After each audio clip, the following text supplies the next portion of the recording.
പഴുത്തിക്കണ. ഓ മാൻ, അത് നിങ്ങൾ ഭയങ്കര ലക്കിയാണ്. കാരണം ഇത് കളറ് കണ്ട നിങ്ങൾ റെഡി ആയിട്ടില്ല, പക്ഷെ ഒരു ദിവസം കൊണ്ട് റെഡിയാവും. സി പാറ്റേൺ ഉണ്ടോ? അല്ല, ഒരു കൊക്കൊക്കെ ഉണ്ട് ഇതിന്. അത് പൊട്ടാനായില്ല, പറിക്കട്ടെ. ഇനി വിട്ടില്ലെങ്കിൽ പൊട്ടാം. സി അതിൻ്റെ കളർ നോക്കി മോനെ. സി ഇത് കളർ. ഈവൻ ഈ ബാർക്കിൽ വരെ കളർ ഉണ്ടാവും. ഇതിൻ്റെ ഒരു ഷെല്ലിൽ ഒരു സ്റ്റെമ്മിൻ്റെ ഉള്ളിൽ ഒരു ലെയർ കണ്ട റെഡ് കളറാണ്.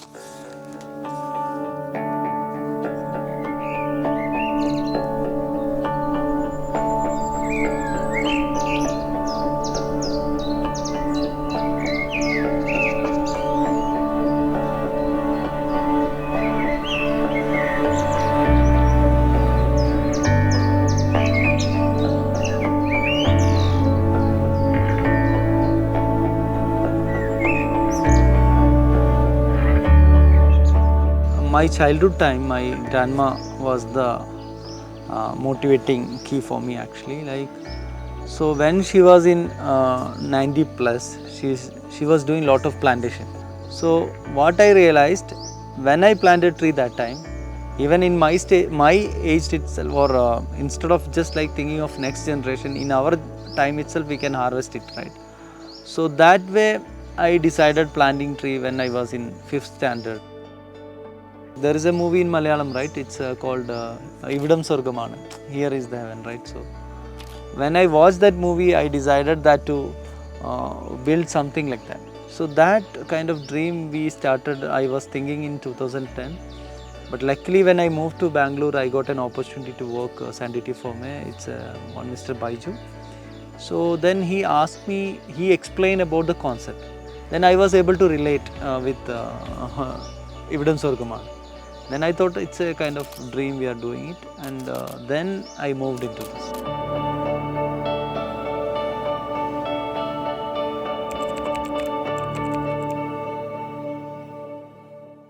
So this area was completely barren, and now it is completely converted into a lush food forest.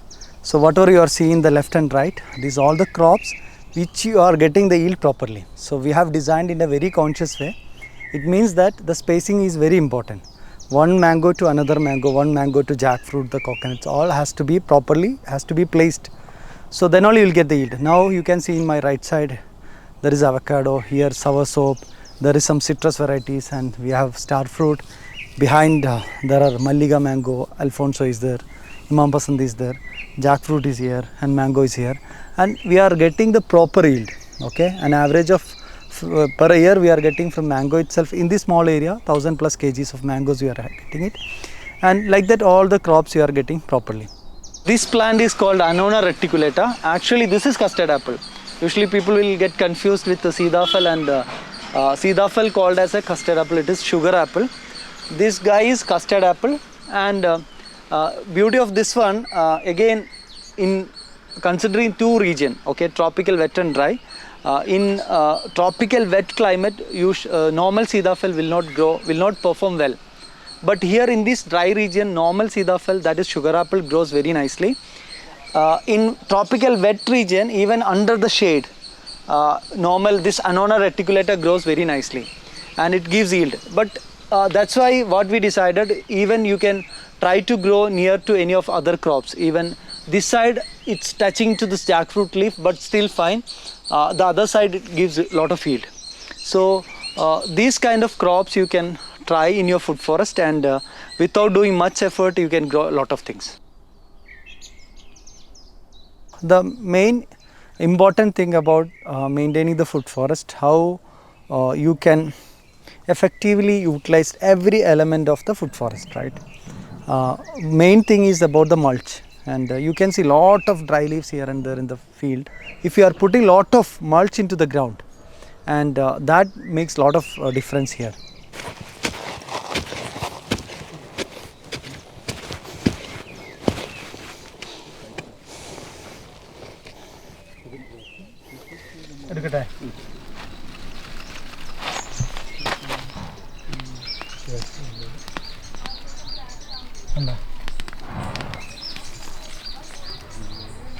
So it's called lesser yam.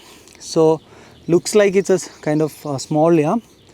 We Keralites have a kind of nostalgic feeling when we kind of cultivate this kind of things. Okay, so usually people have liking two taste, right, sweet and sour, but this will have in between two. So it's not very sweet and it is not even sour. I had a very nostalgic feeling about this, when the childhood time my mom used to bring, when we walk in the field, she used to bring with boiled lesser yam, and we will have with Sulaimani, that is called black tea. Black tea with lesser yam is a good combination. So when I came here, I thought to kind of bring that nostalgic feeling. When I get that feeling, then only I can convey to the people, right? The term food forest means just like converting your space into an edible space. That's it. Okay, so that itself, suppose I am planting one mango tree, it's a food forest. But based on your need, your space, you can decide how many types of layers you want it. So this way you have to select. That's it. That's about the food forest. How many layers you want, you can think of adding that. But you should balance it. Like now you can listen a lot of bird sound and other pollinators. So you should try something which attracts a lot of pollinators. To improve the result, you can focus more on companion planting. You can see here, you can see a lot of moringas here, right? So moringa is one of the best plant which all the farmers in any region, tropical, wet, dry, subtropical, wherever it is possible, because moringa can be grown in almost all the climate conditions. So it's not required much care. You can propagate through seeds or cuttings, whatever it is. You just need to plant it. And to make your food forest very dense, moringa is the one of the best plant. And not only just like making very dense, you can harvest a lot of leaves. It's a drop and chop method. You can easily bring through moringa, plant it and cut it and drop back to the soil. So that is very, very important. Importance of the biomass. Even mangoes, when it blooms, moringa also start blooming. So it brings a lot of pollinators. So that pollinators helps you to increase the yield of mangoes.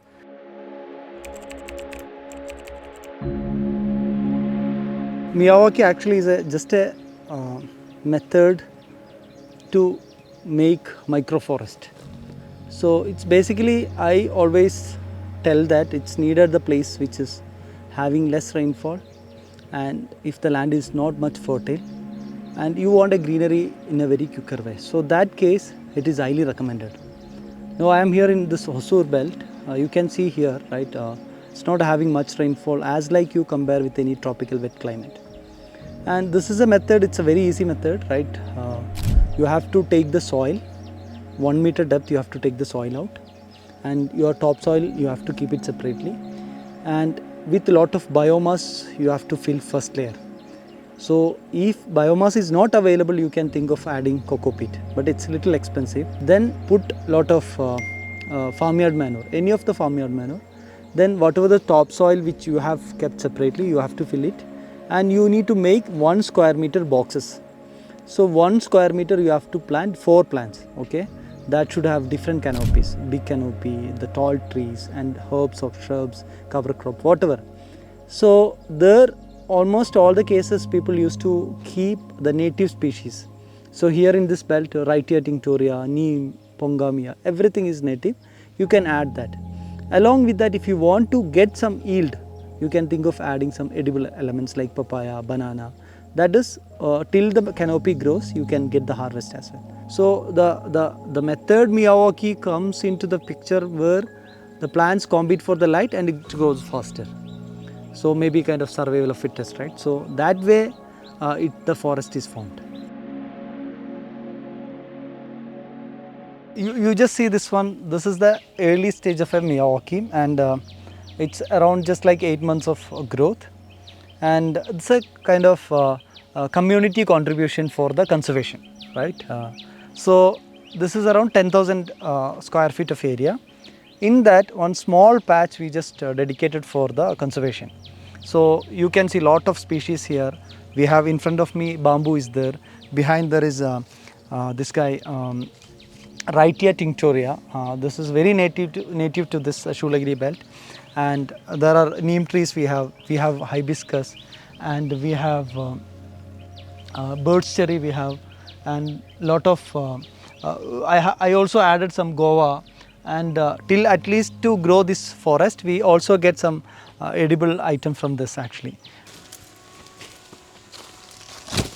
So you just see this one, how it looks after 3 years. This is a fully grown Miyawaki. We can see the temperature difference when you just go outside and inside. So this way, it's not required any kind of effort to make this much of green, just like shorter period of time. So that's the beauty of the Miyawaki.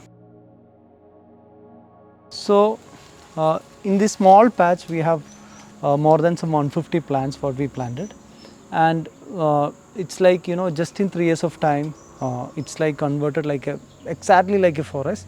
Now you can see nearby, near to me actually, we have hibiscus, we have Indian almond, we have gulmohar, and there are many varieties. We have even jackfruit, mango saplings, and all like there are some 50-60 species are there in this small Miyawaki. So this actually, after this couple of years, right, you don't need to even water it. So this will self-sustain, and you don't need to manure it, and the biomass, the leaf which is falling from the tree itself acts as a fertilizer for this forest. And like very short period of time, there's a tremendous kind of change in this kind of climatic things as well.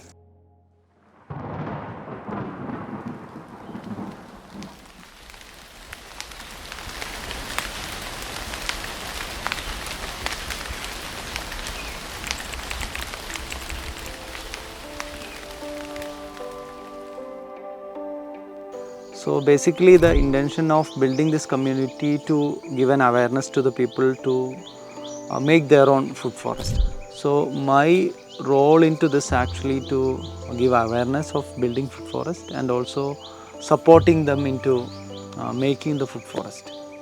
So in that we are handling many things, from seeing the land and reading the contour, from there how to choose the crops which is suitable into this climate, and basically focusing on certain very native to that area and how to get the yield. But actually I would say to the people when they work, right, instead of just like jumping and quitting the job completely, at least start parallelly. You utilize their own weekend time or their own free time. Ask them, they can just like explore something and experiment something, then make a system where they can sustain themselves. Otherwise what it will happen when they moved quickly into this kind of things, in one point of time they will just fed up and they will stop. And I have seen that in many cities. But I worked in 2015 till 2020, I managed both. Then in 2020, after the COVID only, I decided, okay, this is my career. Then I moved completely. People are very excited to see the diversity. Suppose like that's why I'm planning to add a lot of different types of crops. So to attract the people and the main thing what I observed, they are more into very good conscious people, right? So they are valuing it a lot. So this excitement that is the potential here. We have to identify our own scope. It's not just like only selling the products, only selling to thinking of getting some revenue from the product. So then we decided adding some agro-tourism experience to the people, and we have done 3 mango festival. Last year it was around 250 mango varieties we exhibited. That way it has to be connected everything.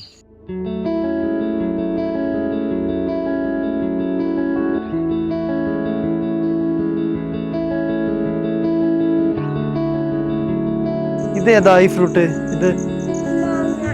ഇതാ ഈ fruit. Hi, good boy. Here we do conduct a lot of kids camp and all. So it's not just benefiting me, right? It's like total benefits goes to all the community and different creatures. Like we are making an ecosystem where other than humans, they are benefiting it. You can see a lot of squirrels moving here, and there are a lot of birds moving. Same time, my kids, they will be with me all the time. They will walk around and they will just like show you what are the crops. Now if you ask them, like they will say this is mango, this is coconut, etc. So the same time we are just like conveying the same message to everyone. Whoever comes here, like we consider them as a family. They will walk with me, we will show them everything. While going back, they will just like carry something which is really needed now.